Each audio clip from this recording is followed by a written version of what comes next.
Sway in the morning, Shade 45. You know what we do on this show had to be. Surely we talk about politics every single day.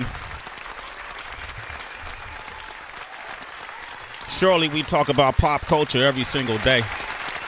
But we're not one of those shows or one of those stations that just use the name hip-hop and talk about use the name hip-hop and don't talk about the culture. I had to have these brothers on the show today because they hold a place true and dear to my heart. They were truly a big part of the inspiration for Sway and King Tech and everything that we've managed to do. Because through their hard work and discipline, they showed us what was possible through dance and culture and without compromising themselves, and through innovation is what made them stand out beyond the regular fray. And for this reason, they're here today. I wanted to sit and talk to them. I know from the 70s, Demons of the Mind. I remember being a kid in Oakland, watching the group Demons of the Mind perform and going, what the hell is that? You know, not understanding that what they were doing would be the key to me elevating my own life and personal growth, because I saw people who looked just like me, people who were in the same age bracket, expressing themselves through strutting, through boogalooing, you know, through popping. They were expressing themselves, telling a story that the world hadn't seen yet. And the fact that they were from Northern California made it even more impressive, because most of the dance crews that you saw back then, or anybody doing anything in the culture, typically it seemed like to me at that time that they were from the East Coast, you know. And so it was a little harder to take ownership in it until I started seeing these guys do it. And then you would go to Pier 39. And when you would go to Pier 39 in San Francisco, you'll see these young men dancing in the streets in such a unique and original way. It was a bigger attraction than the tourist things that they had going at Pier 39, which was designed to attract tourists from all over the world. You would see crowds of hundreds of people surrounding these dudes, and you'll just hear a beatbox or a radio in the background, and these dudes just dancing, doing routines. Fast forward to now, man, they since changed their name to Medea Sirkas. And they've been all around the world traveling, doing exhibitions, competing, teaching. They've done it all, and they're here today to talk about their history, their legacy, which is a new YouTube show that they also are doing, and just what it means to be a part of this culture and what's next. Please welcome Medea Sirkas to the show, ladies and gentlemen. Fazo, Tommy Washington. What's up, everybody? How y'all doing today? Good. Good morning. Good morning. Good morning. Boogaloo Dana, he's world renowned. Oh, man. Come on, man. They are here. They are here. We here, y'all. Appreciate it. Yeah. Thank you. I appreciate it. Appreciate the love, Sway. For sure, man. Let me put it in perspective. To get like maybe I can ask you guys this, because you were in the scene. When did you first start dancing? I first started dancing in 1972. Okay. And my first experience on stage was at my church. And you guys may have heard of the People's Temple with Jim Jones and all that. With Jim Jones, yes. Yeah, so that for me, it was that was my first experience, and it was crazy because you know, during that time, the church used to have talent shows, and you know, the kids, we had to put on like a little dance skit and go up on stage and perform it. So we walked on stage. Well, I walked on stage, and I look back, nobody else was on stage but me. They started the music. I had to dance by myself. So I'm just dancing in my little space, and when I finished and I looked up, I had a standing ovation. And here we go. Fast forward to 2018. That was 1972. And you still dancing. Was Jim Jones the original Jim Jones? That he took everybody to Guyana. Yeah, man. That was a whole. And then people drank that. And I could have ended up over there, but moms wasn't having it. Did any of your family members end up over there? Yeah. So you lost family members with Jim Jones. Family members over there.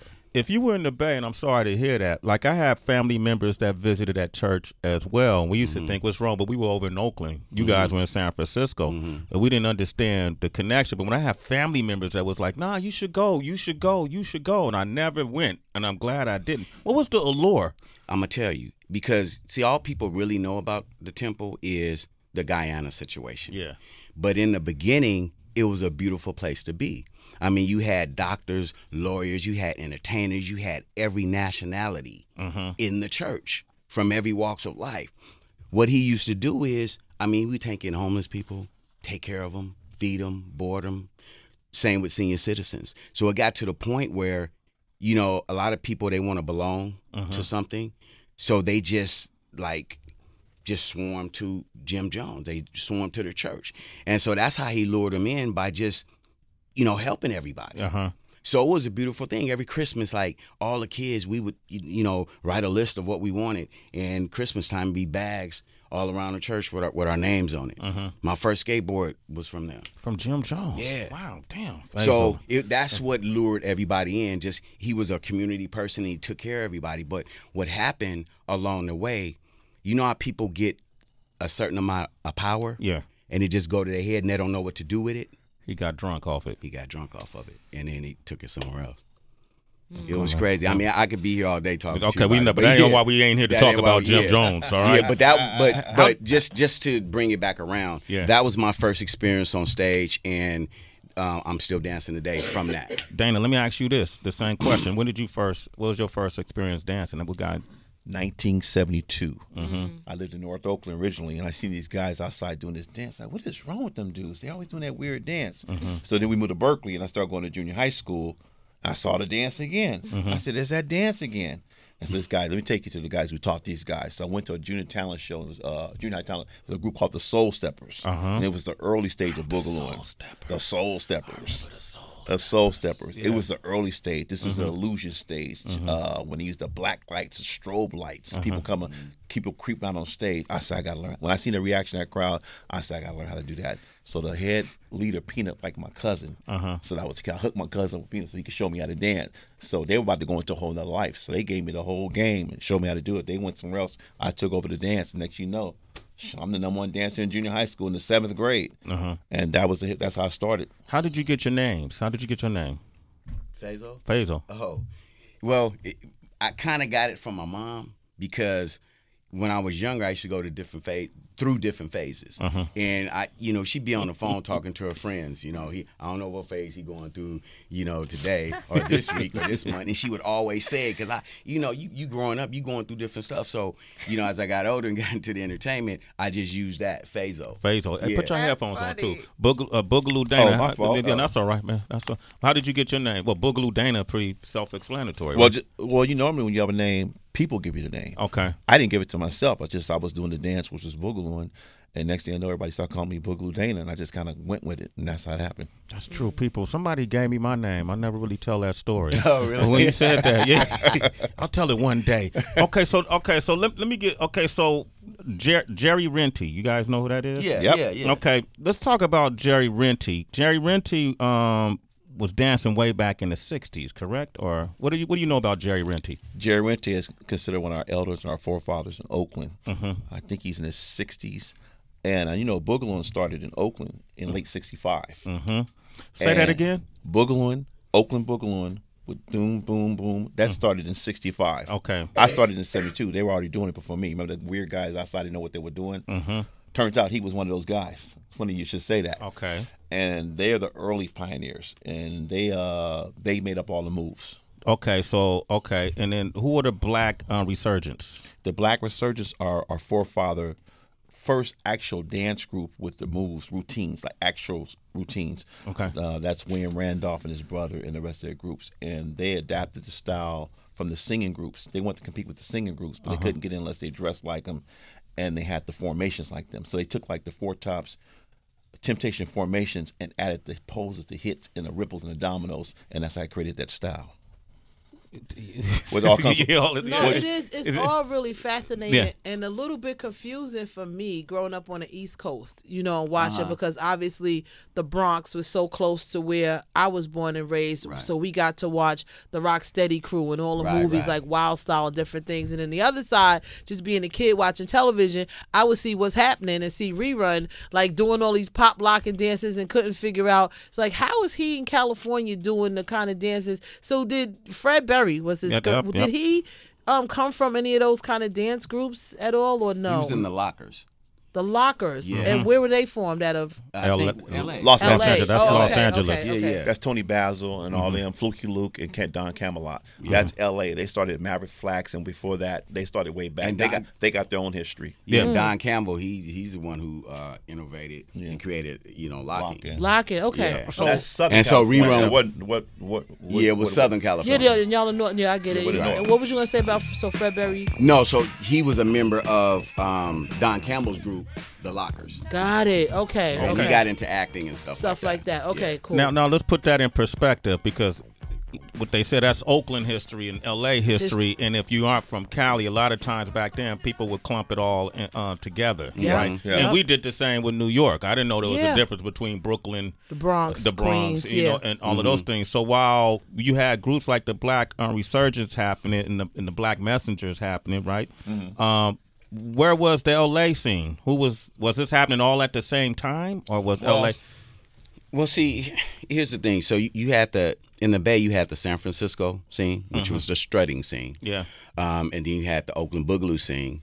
And then you had the Richmond advanced robot scene, right? So really, we were kind of doing our own thing out in the Bay. You know what I'm saying? And I'm from San Francisco. So in San Francisco, we was doing our own thing. We was strutting. We was, battling. We was doing, talent shows and stuff like that. So we really, like, L.A., we really wasn't looking at L.A. like that. Yeah. Because we had all of our stuff right here, right there in the Bay. You know what I'm saying? And so when we got wind of L.A., it was Soul Train. Soul Train. Wow. Okay, damn. So y'all were already out there before. We was already doing, Before. So Soul Train, which influenced a lot of the country, wasn't influential. No, we was not influenced by that. Okay, man, let's move these chairs out the way, because you just named 3 different styles, right? So I want to see, can we move the chairs out the way? Yeah, I want push them over there, Dana. Push them to your left, man. Get them just totally out the way. Okay. Quick. Yeah, Faisal, push that chair to the left too. Okay, can you, and then do you need to hear the, you probably need the headphones. No, push it over there today. Okay, cool. You probably need the headphones to hear the music, but can you demonstrate the difference between strutting, boogalooing? Can you demonstrate? Yeah. Okay. Okay, can you hear me? Yeah. City of Compton, they're There's boogalooing right now? Well, when I'm about to, jump the song, what I'm about to do. You can hear the headphones on. You can hear the music. all on the West Coast. Living good and playing hard, Cruising that lullaby. leaning, fiending, and you won't be dreaming. That's what it's all about. So rough, so tough, out here, baby. So rough, Okay, so tough, out here, that's boogalooing. All right, what's strutting? Demonstrate strutting. Okay, you put your headphones. here, baby. So rough, so tough. What I'm going to do is demonstrate the solo form of strutting. Yeah. Because here's the thing. Let me just explain this real quick.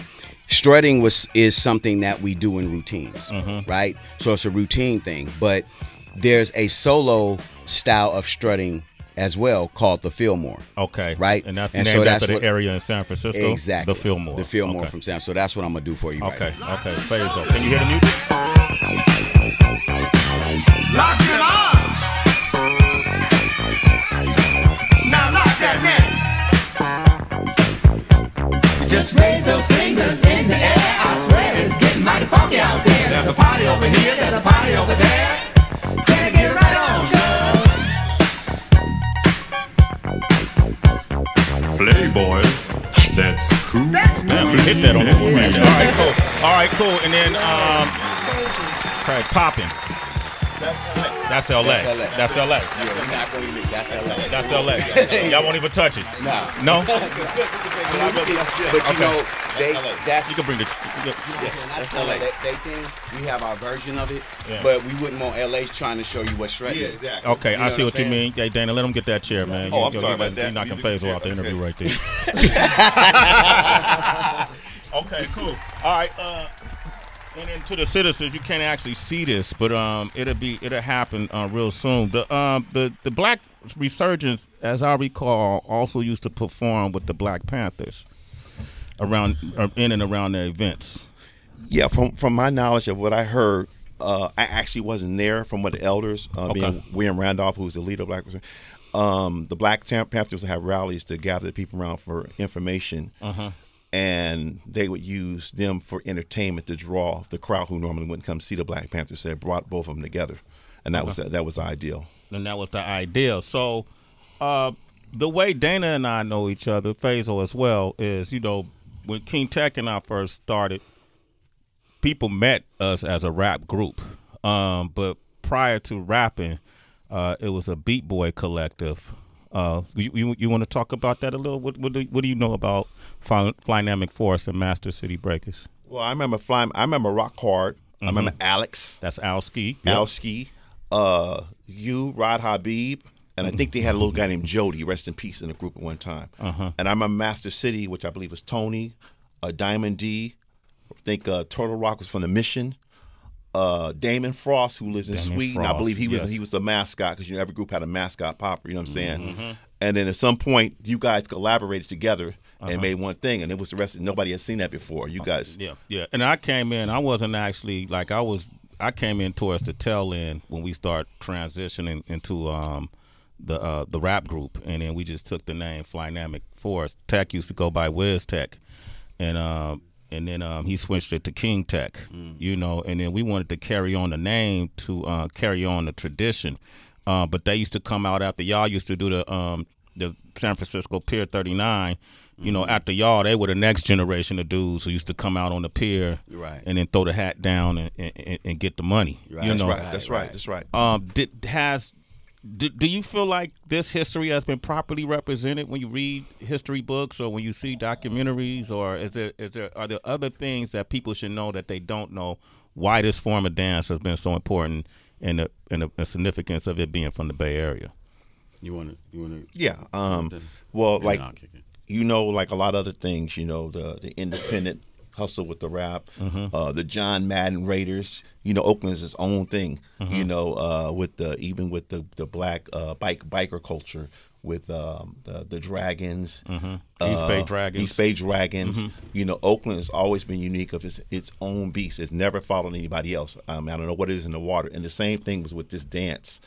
And unfortunately, we didn't have the cameras and the media when we were doing what we were doing.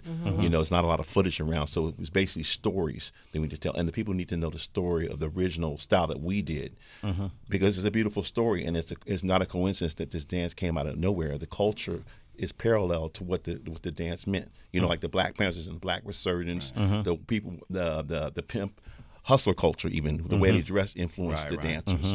You know, the swag. It's a whole culture that's missing, and then something really. That's one of my things is to kind of let people know about that. And just to piggyback off what Dana is saying, it's like I don't feel it's properly represented because they haven't talked to the true pioneers from the Bay about the Bay.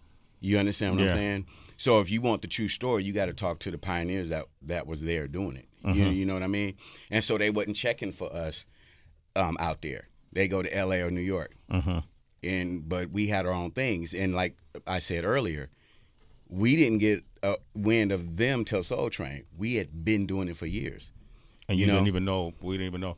Tech used to go by Wizard, and he was ill at popping too, though. But he was from the Bay, you know. He used to battle a lot of dudes. They battled too. He came after, but. That's how I got to know Crazy Legs. It's through the battles. I didn't know him. You know, it's through battling. That's right. That's right. You know, you couldn't. You had to battle to really make a name for yourself back then. How many battles did you guys have to go through? Well, man, it was crazy because, like, to be in the San Francisco groups, the San Francisco strutting groups, man, unless you was in the midst of forming the group. Yeah. Unless you was in the midst of forming a group, if a group sought you out, it was because you was tight soloing and battling. You know what I'm saying? And so in those days, it was like, you know, cats they had their own unique style, and you'd be like, oh, that person is dope. I saw him battle so-and-so. You know, I want to see if he can get in the groove. I want to see if he want to get down with us. So that's kind of how it was. You see somebody dope, and, you know, it was about being in a crew back then. If you look at it now, it's all about solo. Yeah.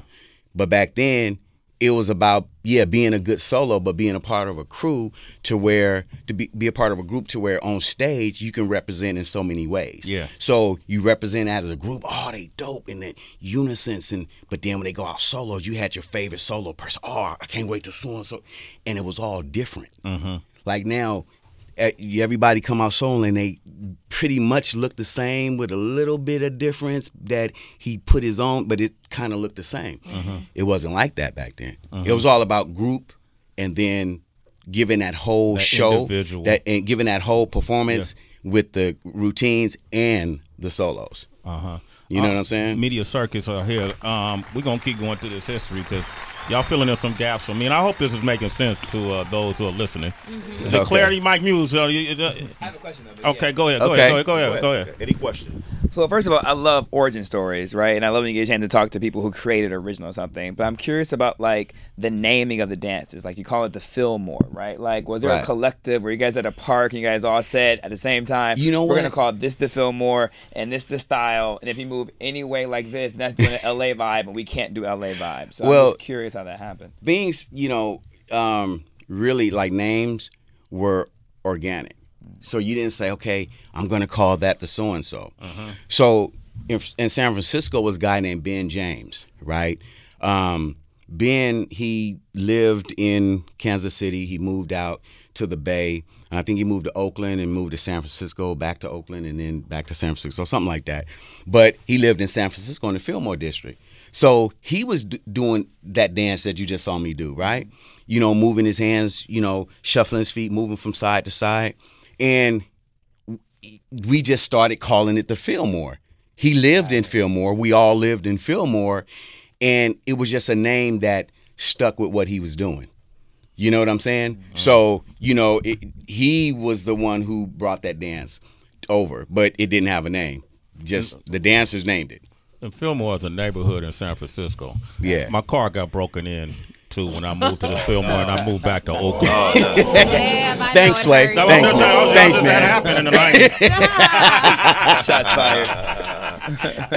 So what I think of some dance now, like it's not unique to see a young girl battle a dude like in a Millie rockin' freestyle type thing, Mm-hmm. But I'm wondering, some years back, were women involved in these battles at all? Oh, yeah. We have a famous one out of Oakland called Patricia Scott, the baddest dancer ever came to Oakland. She danced just like, she was real pretty. She looked prissy, but when she danced, she was hardcore. She was harder than the dudes. I guess she had to do that because she was pretty. She was really good. There was another called Rosie the Robot. She was out of Fremont. She was good.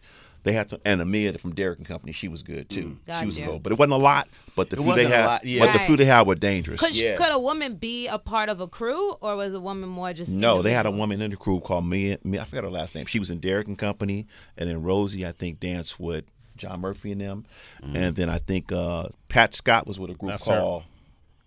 Yeah, Pascal. That's her right. That's she right there. We were showing a clip of her on a right. site. Yeah. That's her right there. Yeah, well, there you go. That's the crew she's in. 1972. You can look her up on YouTube too. Yeah. And see, in San Francisco, you had actual girl groups. Yeah. You had the Diabolical 3, which was a spinoff of the one of the San Francisco top groups, Live Incorporated. Ladrina Green, Vette Langford, and Marsha. I forgot her last name, but yeah, Marsha. They was dope, dude. That was dope, right? They was dope. Pimpin' Playgirls. That was another crew that came, a group that came later on. You know what I'm saying? So it was females. It wasn't a lot, but the ones that actually took on that job of being, a strutter back then, they had to be dope, and it was dope. We got Fazo and Boogaloo Dana are here from Medea Sirkas. We got Chuck on the line. Good morning, Chuck. How you doing? What up? Hey, Chucky. Hey, what's happening, y'all? Hey, man. I know Boogaloo Dana, man. Hey, he can battle anybody, man. Anybody.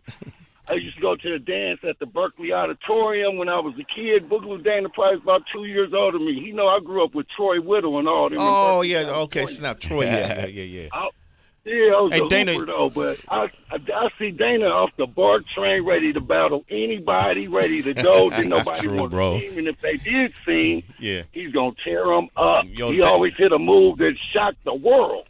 People used to fear Dana. Like, you know, people you see, ooh, you know, he's one of those dudes you say, ooh, there go Boogaloo Dana. Ooh. But you never say nothing to him. Right. Hey, man, thanks for your call, Chuck. Thanks, Chuck, man. Let me name some other names. Playboy Rob. Mr. Fantastic. Rest in peace. Rubber Band Man. All of these different dudes used to dance with King Tech on the pier when he was Wizard. They all used to come and dance on the pier at that time. You guys, what is this legacy thing about? The legacy show that we're about to do in the beginning of the year is basically telling, you know, our history and the Bay Area's history. You know, strutting. You know, we'll have different artists, you know, come in, different dancers, and interview them and stuff like that. But it's something that we decided to do, man, because, you know, we felt that the Bay Area needed a platform, you know, to speak about their dance history. And so that's what we're about to do, and that's why we're doing it, to speak on our history and basically the Bay Area dance history, you know? You guys go by Medea Sirkas. What's your social media? I want folks, all the citizens, please follow these guys. Man, I owe you so much, you know what I mean? Because you know, that energy, energy to me was the food. Like the energy you guys created through what you were doing back then when you was young and impressionable, and that energy drew me towards that direction at a time when I was in the crossroad trying to decide if I was going to go that direction or a whole nother dark direction. Right. And I was really plotting on the dark direction. Right. You know what I mean? But I got so caught up in, I can't do, well, hold on, I got to go practice. I got to go write. I got to go do all these different things that I didn't live my time to go focus on those other things that I was beginning to organize. And it was because of the early energy that I would see with you guys. And you know my sister, Regina, you know, and she was in the dance community heavy too, and she was through dance, using dance to keep me and my brother T. Cal, you know, my brother Terry, on the right track. So when I say I owe you so much, y'all showed us. Like when I saw the response that you, like the response you talked about that you got at church, we used to see the response that you would get on the pier and go, what is this? Right. And why do I feel good? Right. You know what I mean? Like I'm sitting there spectating, but right. I love what it brings, and that's why one of the reasons why y'all here today. If I never told you before, man, personally, man, I want to thank you for that energy you gave. You're welcome. We appreciate that. You paid. There's a lot of people in the Bay that's done that, but Demons of the Mind, I still say Demons of the Mind. You know? A lot of people still say Demons of the Mind. You know, but what y'all was doing was just because you were our version of, y'all didn't do the same thing as a Rocksteady crew, but with Rocksteady and New York City Breakers represented to people in New York is what y'all represented to us in the Bay Area. Right. You know, so that's why I wanted to have you up here and tell your story. What made you change the name? And what year did y'all change that name? Like, we started Medea Sirkas in 1991. Okay. Demons of the Mind we started in 1978, and Larry McDonald started Demons of the Mind. May he rest in peace. He started Demons of the Mind in '78, and in the midst of that, he ended up leaving the group, and then I ended up becoming the leader of the group at the time, and we broke up in 1985. I met Dana in '82 through Larry, actually, and we became friends and been friends ever since, you know, '82. And he got in the group in '83, the end of '83, and then you know, we dismantled in '85, and Dana and I went on and started Medea Sirkas in 1991, and we changed the name because of the times. Yeah. You were there, you was around during that time, where in the mid 80s, didn't nobody want to see anything that had to do with this art form because the movies just exploited the dance and people were tired of it. So about movies like Breaking 1, Breaking 2, Wild Style, all the Breaking movies, you know, and they was tired of seeing it. So, you know, when the rap came in, it was about that. And then, you know, they had their dancers, but they wasn't doing what we were doing, you know. So we started seeing like Hammer, Missy Elliott, and a few other people touch on the art form, but they wasn't doing it to the fullest. They was kind of just playing with it. And I was like, dang, dude, we need to put the group back together and make this happen. Dana, I couldn't convince this dude for nothing. He wasn't feeling it no more because it was kind of dead. So what I did, man, I stayed, make a long story short, I stayed up to about 6 o'clock in the morning, dude, in my room, making up some stuff, just some dope stuff. And I went to my boy, Justice Supreme, a.k.a. Cleo. I said, Cleo, dude, I said, man, we got to put this together and show Dana so we can get him back, right? So we put it together, boom, finally showed Dana.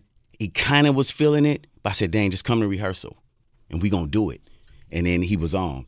And so that's how we started Medea Sirkas. But the times had changed, so we had to change the name. If we had came back as Demons of the Mind, it would look like old school. I see what you mean. So we had to reinvent ourselves.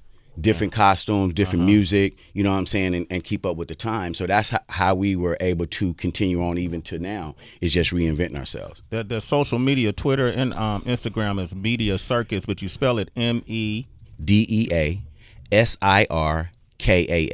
So MEDEASIRKAS. Yes, and that's, you can check us out on, follow us on Instagram, Medea Sirkas on Facebook as well. You guys took the beat and then you sped it up and took everything to a whole nother level. What made y'all decide to start speeding up the moves and with the beat?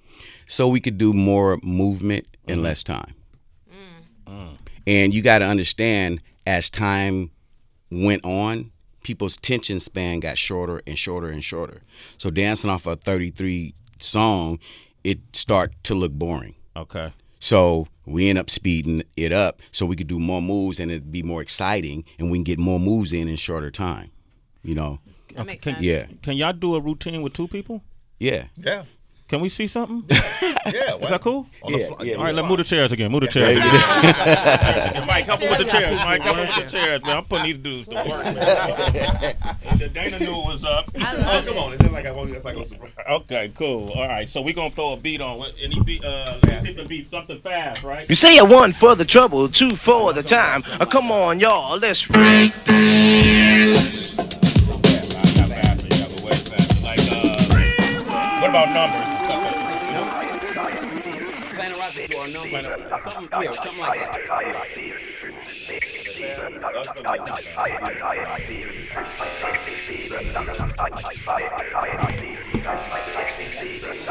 Y'all be fast. Perfect. Looking for the perfect. Oh, my favorite beat of all time. Well, give us a song. All right, we're going to come back. We'll come back and we're going to demonstrate. All right, play something real quick. Sway in the morning. Y'all got any questions? Medea Sirkas is here. Shade 45 at 888-742-3345. YouTube show called Legacy coming out in January. They're from the Bay Area. Original strutters, pioneers of strutting in the Fillmore dance styles in particularly. I met a lot of them as Demons of the Mind, but I just know them from being in the Bay, just spreading this culture and giving us this energy. I just wanted to give y'all a little insight on who they are. They were very influential in my life. My partner King Tech, who used to be Wizard, Flynamic Force, Master City Breakers, and this is a part of who we are. This is a fabric of all of our DNA. This is how I got here on Sirius XM on Shade 45, man. Thank you, man. All that MTV, all that stuff. Nah, man, this is where it all began. So I'm going to get y'all to demonstrate. Okay, what style y'all about to demonstrate real quick? San Francisco strutting style. San Francisco strutting style. Lord Sear came in because he might want to battle y'all depending on how this goes.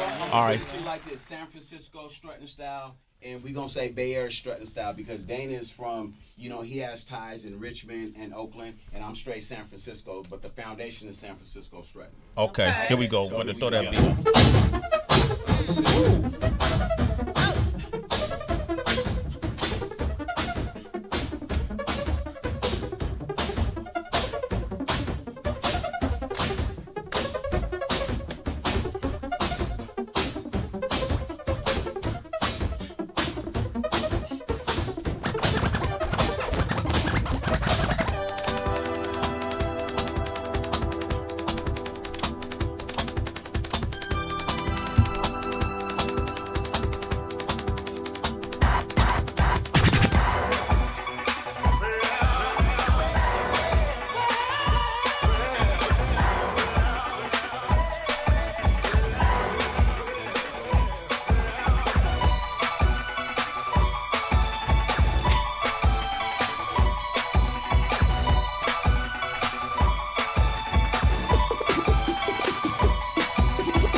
look like, man? Where we gonna get my glasses? Where my gazelles at?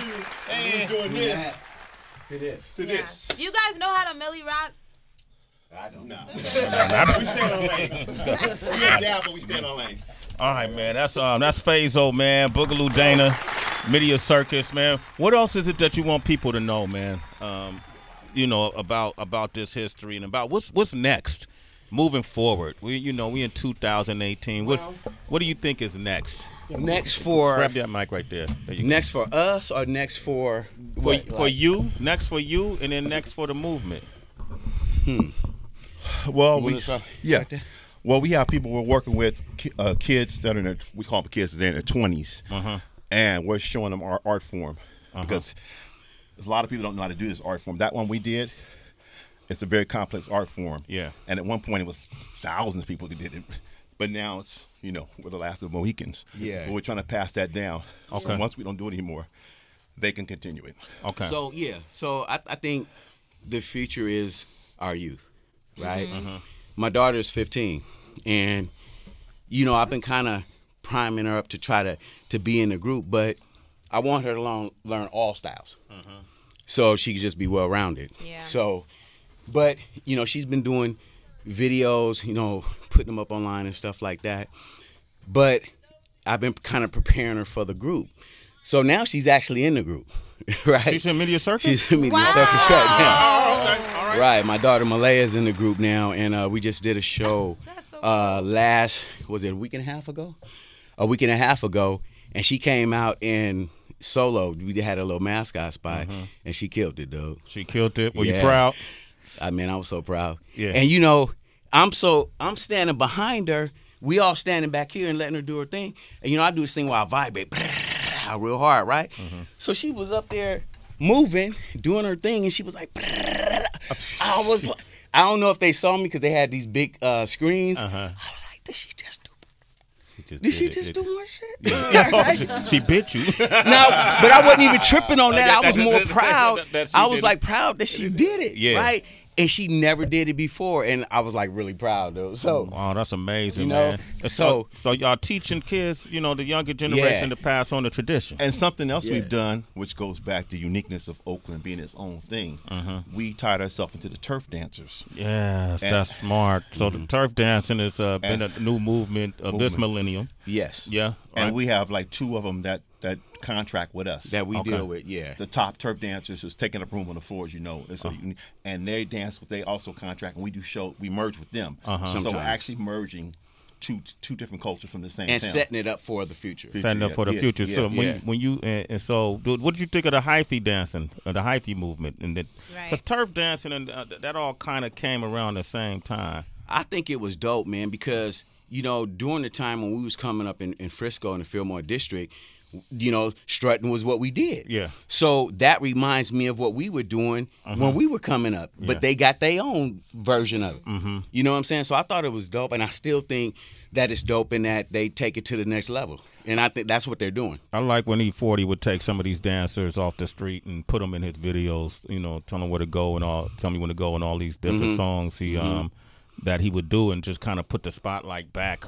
On that youth and that youth culture, because as long as these kids are dancing or rapping or doing whatever, they ain't got time to do that mischief. That's gonna put them in that system. That's gonna take them down that little wormhole. It's ironic that you said that, man, because I think it kept a lot of us off the streets, man. Do you know how much stuff we could have got into, man? Right. Yeah, and kind of did, but we had to go to rehearsal. So we couldn't go do it fully. We kind of go do, oh man, I gotta go. You know what I'm saying? Yeah.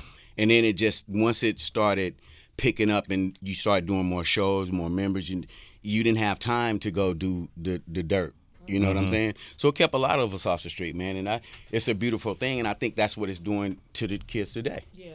Hey man, follow these guys at Medea Sirkas, MEDEA SIRKAS. Dana, we've been trying to do this for months, Man. and we could do it again, Man, that's sometime what's up. come back after the show. Yeah. sometime next year we'll do it again. Yeah, That's so what's we'll up. make that All happen. right. We'll make that happen. Okay, the next time y'all, how long y'all in town? We'll be here until tomorrow. Yeah, tomorrow. Okay. Tomorrow. And then, Tomorrow. okay. Yeah, then we gonna head back to the Bay. Yeah. And then back to the Bay. All right, I'll be out there for the holiday. Oh, you will? you Okay, will? Oh, that's okay. what's up. Cool. We gotta hook up. You know where I be. Lunch or something. Oh, yeah. man. He know where I be, so. Okay. Go, what you gonna say? So what I do want to say real quick is, I want to give a shout out to a lot of the dance groups that came before Demons of the Mind, before Medea Sirkas. Please do. Before Demons, it was Live Incorporated, Close Encounters of the Funkiest Kind, the Electroids, Monty and the Mechanical Midgets, Granny and the Robotroids. So I want to give a shout out to all of those crews, you know what I'm saying, that paved the way for all of us. You know what I'm saying? Gentlemen of Production. Gentlemen of Production from Oakland. Yeah. J. King and the But Unknowns. see Demons. Oh, yeah, J. King. No, come on, man. But look, Don't do that. hey, you didn't know this though, but Demons, when we were Demons, we used to battle Gentlemen of Production. Did you really? Yeah. Okay. Yeah, Now me and Dub, we business partners now. And we actually battled you guys. Oh yeah, his group did. Yeah, we battled you guys. Yeah, he was in a group called the Criminals that battled Out us. of Richmond, we battled you. Wow, Yeah. man. So- Well, there's so much rich history, and I love when it's being told by the people who were there. Right on, man. Not about somebody writing about somebody else's account of somebody else's account. Right. But the truth, and man, I appreciate it, man. I always got time for this. So y'all come back, Right on. come see me. One love, Sway. Okay? All right, man. right on, Faisal, buddy. love you, bro. Man, love you too, right man. on. Love you. Oh, he love you too, man. Right on, man. Thank you, Sway. man. Thank all of you. Thank everybody. Absolutely. Oh, man. Right. That's what's up. And then also, a shout out to Dwayne Wiggins. He had the Alpha Omega Funk Band back then too. That was before Tony. Yeah, They backed And up the message- They yeah, backed up the Resurgence Resurgence. band. They The were Resurgence. Resurgence band. Yeah. Yep. The Black Resurgence, the Black Messengers, all these legendary people, Jerry Renty, all these folks from the Bay Area that really was parallel. These parallel existences were happening at the same time things were happening in New York. Right. And I found this kind of stuff really fascinating. This is why I like history, because I remember going to France in 2006. With me? No, I'm not sure if Rich was with me. And I was having these conversations with some people in France about what was happening at different times in France. And I was like, well, how was this happening then? I don't even, hip hop, was it even over there? But Africa Bambaataa and all those guys were traveling back then, in the 80s and spreading, dropping them seeds in different parts of the world. So it's so much rich history that folks don't know about that need to be told, man. So thank you for doing this. Thank you for coming. No problem. No problem. Thank you. It's Man, an honor. Y'all make sure y'all hit them up too. Also, we want to thank John C. Riley for coming by to talk about his new movie. And then also DJ Nick Bike for coming through, and Mike Muse. Yo. How can they reach you, Mike Muse? Yo, you can hit me on Instagram and Twitter all day long at I am Mike Muse, M-U-S and Sam E, if you have any election coverage questions. Also, too, citizens, tune in tonight at 6 p.m. Eastern Standard Time for the Mike Muse Show on Insight Channel 121. I'm going to do a little bit of departure from politics. I figured give us a little bit of break. I have a country music artist on by the name of Jimmy Allen, so I think you're familiar with him. He texted me, told me you did the show. Yeah, he's a black country artist, and he is so dope. And so I ended up talking to him about the social constructs of country music. Is it a conservative genre? Is it just for Republicans? Can black people get into it? And what's it like for a black man performing in front of like a conservative white red state space on stage? And so we kind of get into all the kind of conversations. Super dope. Check him out. All right. He's on all streaming platforms. 6 p.m. tonight, Eastern Standard Time. DJ Wonder, how can they reach you? I feel like a black man doing country every day. At DJ Wonder everywhere. OQ, how can they reach you? You can check me out on Instagram, OQ Shoots. Have the B, how can they reach you? I'm at the Happy Hour WHB.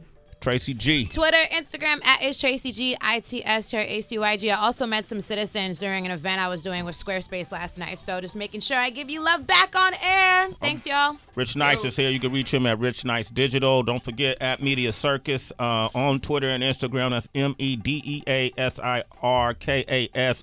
I'm at Real Sway across the board. We got a lot of things that we posted on Sway's Universe in recent days, so make sure you go check that out. Also, Westside High School in New Jersey. We posted our showcase that we had with you guys. You can find it on Sway'sUniverse.com and Sway's Universe on YouTube. Jersey going crazy right now. You getting a lot of response? Man, listen, Jersey's so happy that Sway's Universe came to West Side. Rough Riders stand up. What up, Cook? We love y'all, man. They loving it. They so happy. Okay. They so happy. That's what's up, DB. Yeah, real quick, citizens, remember, we announced it earlier, but you have until tomorrow, 8 a.m., the beginning of the show, to RSVP to our comedy show at Caroline's this Friday, November 9th. Remember, send your first and last name to partywithsway@gmail.com. You have until tomorrow, 8 a.m. Eastern. Do it now. All right, man. Till tomorrow, ladies and gentlemen, we have nothing left to say.